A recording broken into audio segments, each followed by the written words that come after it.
Kaya po, kung titignan po natin dito, una nang umibig yung Ama sa atin, isinugo niya ang kanyang buktong na anak. At dahil din sa dakilang pag-ibig na binigay ng ating dakilang Panginoon, na hindi niya ipinagkait ang kanyang buhay alang-alang sa bawat isa sa atin. Sabi dito, sapagkat kung paanong ibinibangon ng Ama ang mga patay at sila'y binubuhay, gayon din naman binubuhay ng anak ang kanyang mga ibigin.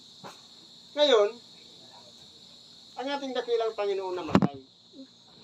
Pero po, bago niya gawin ang sino mang naisin niyang kinakailangang buhayin, kinakailangan munang ang mangyayari po niyan, una siyang dapat maging pangunahing bunga ng pagkabuhay na mag-uli sa mga patay.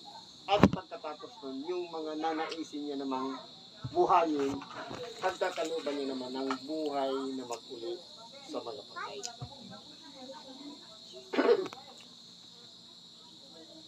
Sabi dito, sapagkat ang Amay hindi humahatol sa kaninumang tao, kundi ipinagkaloob niya sa anak ang buong paghatol. Totoo po. Kasi po, magiging makatwiran ang paghatol kung ibibigay sa kanyang anak ang karapatang humatol. Dahil ang kanyang bugtong na anak, naranasan niya ang mabuhay bilang isang tao. Kung papaano ang hirap, ang sakit, ang mga kinakaharap ng mga tao, naramdaman po lahat yun ng ating dakilang Panginoon. Yung mga tiisin, ang mga pagdurusa dito sa ibabaw ng sanlibutan. Kaya, yung karapatan sa paghatol, ibinigay niya sa kanyang bugtong na anak na walang iba. Ito'y si Kristo na ating sinasampalatayanan, na ating pinagsasaligan ng ating pananampalataya, na inalalakip natin ang ating sarili sa Kanya sa pamamagitan ng pagsuko, pag-surrender, na kumbaga tayo po na mga dating makasalanan, sinusuko natin ang ating buhay sa ating dakilang Panginoon, nangangahulugan lamang na tayo ay nagpapasakop sa anak ng Diyos, sa makatuwid bagal kay Kristo. Para ano? Upang papurihan ng lahat ang anak, na gaya rin ng kanilang pagpapapuri sa Ama. Ang hindi nagpapapuri sa anak ay hindi nagpapapuri sa Ama na sa Kanya'y nagsuko. Ngayon, magtatanong tayo. Magiging, sabi nga, ako ang Diyos na mapanibughuin. Ngayon, kung tayo po ay papupurihan natin ang anak, magiging mapanibughuin ba ang Ama? Hindi po. Kasi inilagay niya ang kanyang sarili sa kalagayan ng ating dakilang Panginoon. Dala-dala niya kasi ang kanyang pangalan. Na siya, isang Diyos na Ama, ang kanyang anak tinawag naman na Diyos na anak. Sa makatuwid, isa sila sa layunin. Isa sila sa adikain, sa purpose, na walang iba. Maganap ang sarili niyang kalooban na walang iba. Ang tao'y muling maibalik sa Diyos. Kaya nga po, bitbit ng ating dakilang Panginoon ang kaluwalhatian yan, ang pangalang yan. Para kahit papurihan man natin ang anak, para na rin pinapupurihan natin ang anak. Kung papurihan man natin ang Ama, papupurihan din natin ang anak. Kasi po, hindi siya makakaabot yung papuri sa Ama kung hindi natin gagamitin yung tinatawag na pinakadaan. Walang iba ang ating dakilang Panginoon. Na lahat ng papuri sa Ama, idinadaan natin sa pangalan ng bugtong na anak ng Diyos sa makatuwid bagay, si Kristo. Sabi dito, katotohanan, sinasabi ko sa inyo, ang dumirinig ng aking salita at sumasampalataya sa Kanya na nagsugo sa akin ay may buhay na walang hanggan. Ngayon po, napakinggan na natin kanina yung sinasabing buhay na walang hanggan. Kailan po natin yan matatanggap? Sa pagbabalik pa ng ating dakilang Panginoong Jesucristo. Ibig sabihin, mayroon pang time, mayroon pang pagkakataon para ang tao, hindi man tayo, o sila man, lahat ay makasumpong sa kanyang sarili upang magkaroon din ng pag-asa dito sa tinatawag na buhay na walang hanggan. Ngayon, paano natin tatanggapin ang buhay na walang hanggan? Una, ang dumirinig ng aking salita. Ibig sabihin, kahit may makita tayong tagapangaral ng salita ng Diyos, hindi niya pinapupurihan ang kanyang sarili, kundi ginagamit ang bibig upang basahin ang banal na kasulatan at ibahagi yung kahulugan o mensahe. Ibig sabihin yan, hindi ka dumirinig sa boses ng nagsasalita, kundi doon sa mensahe na sinasabi ng tagapangaral na iyon ay nakabasay sa banal na kasulatan at ibinubuhos naman ng Espiritu Santo upang magkaroon ng koneksyon sa ating mga tainga. Para pag nilay-nilayan natin, pakiramdaman, at ito'y pagsikapan natin makapasok sa ating puso upang sa ganon maramdaman natin ang tunay na kahulugan kung tayo nga ba ay mayroong tinatawag na ginagamit natin ng ang ating tainga sa makabuluhang bagay na walang iba. Pinapakinggan natin at inuunawa ang mensahe na ating napapakinggan. Ano pa pang isa? At sumasampalataya sa kanya na nagsugo sa akin. Dapat nating sampalatayanan yung nagsugo sa ating dakilang Panginoon. Walang iba ang Diyos na Ama na makapangyarihan sa lahat. Ibig po palang sabihin, lahat tayo ay humahanap ng magandang resulta sa ating buhay. Na dapat sa pagbalik niya, tatanggapin natin yung buhay na walang hanggan. Ang susi pala, sampalatayanan yung nagsugo sa anak, sa pangkatuwid bagay ang ama, at pakinggan natin ang lahat ng salitang ipinangaral ng ating dakilang Panginoon. Na para ngayon ginagawa natin, nire-revive. Kumbaga, binubuhay na mag-uli. Upang sa ganon, ang salita ng Diyos na nakalimbag dito sa mga banal na kasulatan, magkaroon ng koneksyon sa bawat isa sa atin. Kasi po ang tao, iba-ibang level, iba-ibang taon, ipinanganganak. Kaya nga, sabi niya kanina, ang buhay ng tao parang isang aso, parang isang damo na dumadaan ng kariktan, kagandahan, ang kaluwalhatian ng tao, pero dumarating din na minsan nauupos kapag humihina na, lalo pinakapitan ng karamdaman, minsan po hanggang doon na lang ang limitasyon ng buhay. Kaya, huwag nating sayangin yung oras. Tayo ay lumalakad saan man tayo pumaroon. Ano man ang gagawin natin, napakaraming simbahan. Mapa-online, may video, ibanghilyo. At kung ano-ano pa man para makarating lang sa ating pandinig ang mensahe o tinatawag na ibanghilyo. Kaya huwag nating sasayangin yung buhay na ipinagkaloob sa atin dito sa ibabaw ng sanlibutan para makamit natin yung pinakaasam-asam natin na buhay na walang hanggan. Kaya pag sinabi po kayong dumirinig ng ating salita, ibig sabihin yan, ginagawa nating pinakabatas sa ating pamumuhay. Kumbaga, ito na yung nagpo-control na ang ating pagkatao na hindi na natin babalikan yung mga dati nating ginagawa. Halimbawa, sabi ng ating dakilang Panginoon, narinig na itanan yun nung una, ibigin mo ang iyong kapwa at kaputan mo ang iyong mga kaaway. Dati yun. Ngunit, ngayon sinasabi ko sa inyo, ibigin ninyo ang inyong mga kaaway at idalangin ninyo ang sa inyo'y nagsisiusin. Kumbaga, ikinurit ng ating dakilang Panginoon Kung dati, pagkaibigan, kaibigan, pagkaaway, kaaway. Ngayon, hindi na. Yung kaibigan, kaibigan, yung kaaway, kaibigan pa rin. At kung gumagawa man siya ng masama sa atin, huwag natin gantihan ng masama. Kundi idalangin natin siya. Nang sa ganon, magliwanag ang kanyang pag-iisip, maunawaan niya na ang kanyang ginagawa pala ay isang masama at pagsisihan niya at lumapit sa atin, sorry sa nagawa ko. Di ba ka? Napakasarap pakinggan kapag may lumalapit sa atin na humihingi ng tawad. Ayan, tuloy natin.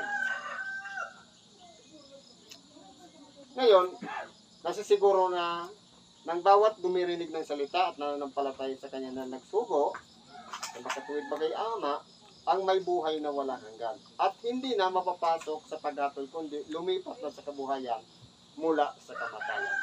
Kaya, doon sa mga nasecure na, nananampalataya na sa Diyos na Ama, at pinapakinggan ang aral o salita ng Diyos ng anak, may buhay na walang hanggan. Kumbaga, hindi na siya kakatulan. Kasi po, nakamit niya na ang buhay na walang hanggan. Nakaprepare na yan na sa pagbabalik ng ating dakilang Panginoon mo na tatanggapin yung pinaka-reward. Pero hindi pa ngayon. Kasi marami pang mga tao ang hindi pa nakakilala sa Diyos at hindi pa pinapahalagan ang Ebanghelyo. Binibigyan pa sila ng chance para maging katulad din natin na masecure din ang sarili na magtamit ng buhay na walang hanggan. Parang insurance yan. Ang insurance, sabi nga, yan ay pagsisiguro na kung sakaling mamatay ang isang tao, may makiklaim ang maiiwanan. Katulad po yan ng buhay na walang hanggan. Hindi mismo yung pamilya o kamag-anakan ang magbibenepisyo, kundi yung mismong may katawan. Siya ang tatanggap ng benepisyo ng buhay na walang hanggan. Kaya, bawat isa sa atin, magtatamit noon. Gawin lang natin ang proseso. Pagpalatayanan natin yung Ama na nagsugo sa ating dakilang Panginoong Jesucristo at pakinggan natin ang Ebanghelyo na kanyang ipinangangaral upang sa ganon mabuhay tayo ayon sa kalooban ng Diyos. Kasi po ang pakikinig ng Ebanghelyo hindi lang po yung tagos sa kabila, labas sa kabila. Hindi, dapat pagsabayin natin yung dalawang tainga hanggang sa magpanagpo sa gitna at papasukin natin sa puso ang aral ng Ebanghelyo. Sabi dito, katotohanan sinasabi ko sa inyo, dumarating ang panahon na ngayon nga, na maririnig ng mga patay ang tinig ng Diyos at ang mga karinig ay mga bubuhay. Ngayon, magtatanong tayo. Sabi na matay na. Kumbaga, wala na siyang malay. Hindi na siya nakakagalaw. Pero, pagdating po kasi sa salita ng Diyos, tumatagos yung kahit sa patay. Kasi po, meron siyang kaluluwa. Meron pa siyang espiritu na handa pang umunawa ng Ebanghelyo. Handa pang pakinggan at pahalagahan ang Ebanghelyo. Kumbaga, sa paningin lang natin, patay na. Kasi po, ang kahulugan ng kamatayan, separation. Umiwalay lang yung kaluluwa o espiritu ng isang tao sa kanyang katawang laman. Yun yung separation. Ngayon, ayaw natin mangyari yung ikalawang separation o yung pagkahiwalay sa Diyos. Na yung ating kaluluwa papunta dun sa halip na sa kaluwalhatian ng Diyos, napunta sa impyerno. Second separation. Sino po naman ang magugusto niyan? Siyempre ayaw lahat niyan. Pero dahil nga tayo nasa laman, minsan meron mga bagay na gusto nating gawin pero hindi natin ginagawa dahil po yan sa pita ng laman. At meron naman ayaw nating ginagawa lalong-lalo na ang magkakasala o nagkakasala. Pero palagi natin ginagawa dahil pa rin po yan sa katawang laman. Kaya kapag ang aral o salita ng Diyos, pinapakinggan natin at inilalagay natin sa ating mga puso, ito po yung nagiging nagpo-control kasama ng ating sariling budhi upang hindi natin magawa ang labag sa kalooban ng Diyos. Sabi dito sa insert,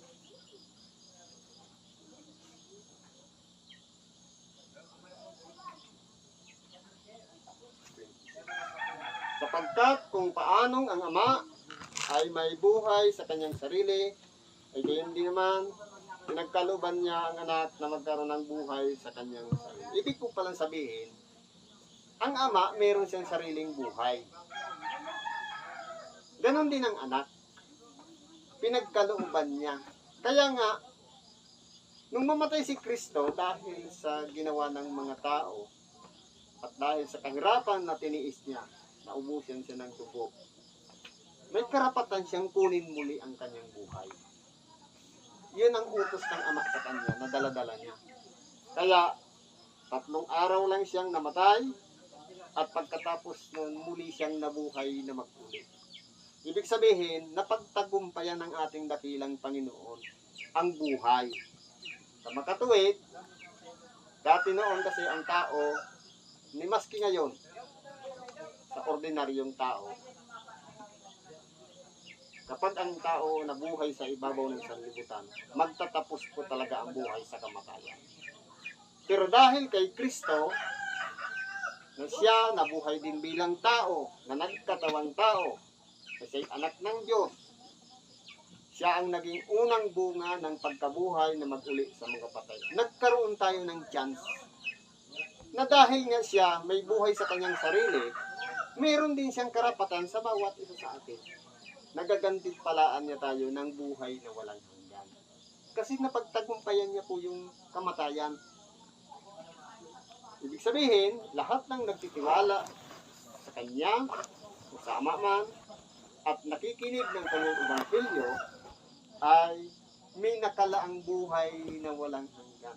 Kaya nga, ang lahat ng mga nagpapasakop sa Diyos, sumusuko sa Kanya. Meron siyang mga tanda na inilalagay sa makatuwid baga, yung Espiritu Santo, na pagkakakilanlan, na pag-aari tayo niya. May experience natin yan. Ang gagawin lang natin, isusuko natin ang ating sariling buhay. Sabi niya, kung ibig ni naman sumunod sa akin, itanggi ang kanyang sarili. O limutin ang ukol sa kanyang sarili. Pasanin ang kanyang cross at sumunod sa akin. Gusto nating sundan ang yapak na ginawa ng ating dakilang Panginoon. Pero may proseso. Kinakailangan lahat ng koneksyon sa ating buhay, ignore natin yan. Kapag kaharap natin si Kristo. Halimbawa, nasa araw tayo ng pagsamba. Kinakailangan isa-sacrifice natin yung trabaho, isa-sacrifice natin yung connection sa pamilya, isa-sacrifice natin yung buhay dito sa ibabaw ng sanlibutan. Ibig sabihin, siya muna. Focus tayo sa connection natin kay Lord. Yan ang itanggi mo ang iyong sarili. Pasanin ng cross. Ito na yung responsibilidad, obligasyon na walang iba. Sundan natin kung ano ang nilalaman ng ating puso. Kung tayo'y tinawag ng Diyos na para sa isang sa mga tungkulin o gawain patungkol sa kanyang ikaluluwalhati, yun po ang mas lalo nating pahalagahan.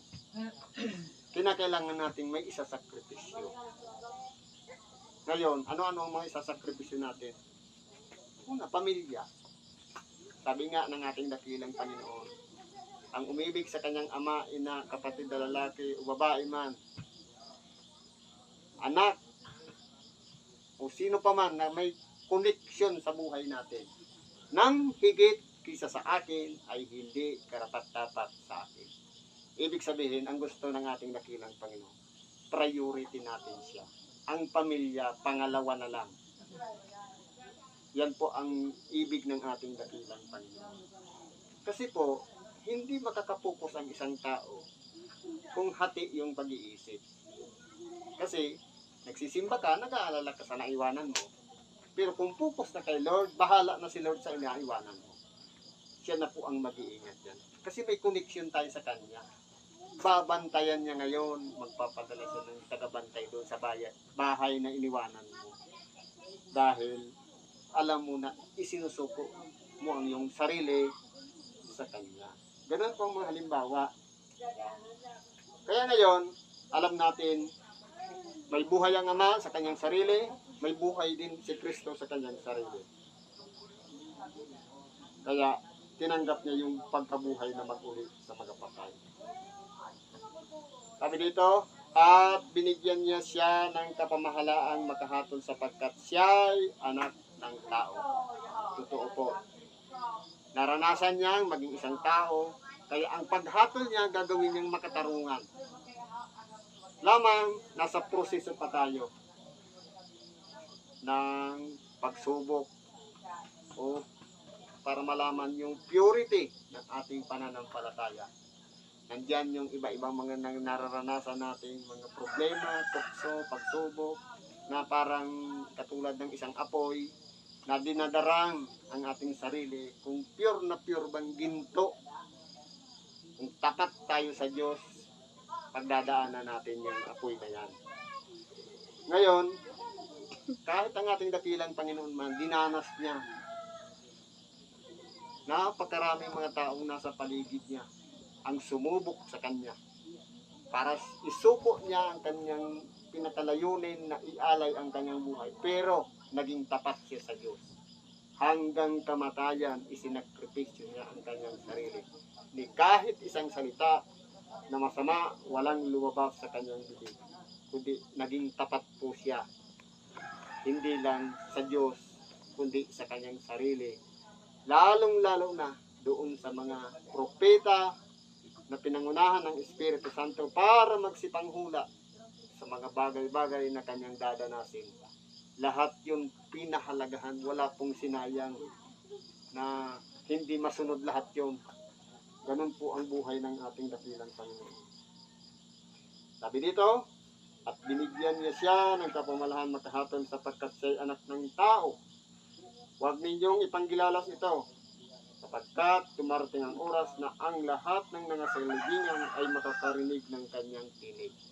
Ibig po palang sabihin, kahit tayo man ay mamatay, sa oras na mapakinggan natin ang tinig ng Panginoon, tayo po ay magkakaroon ng kamalayan.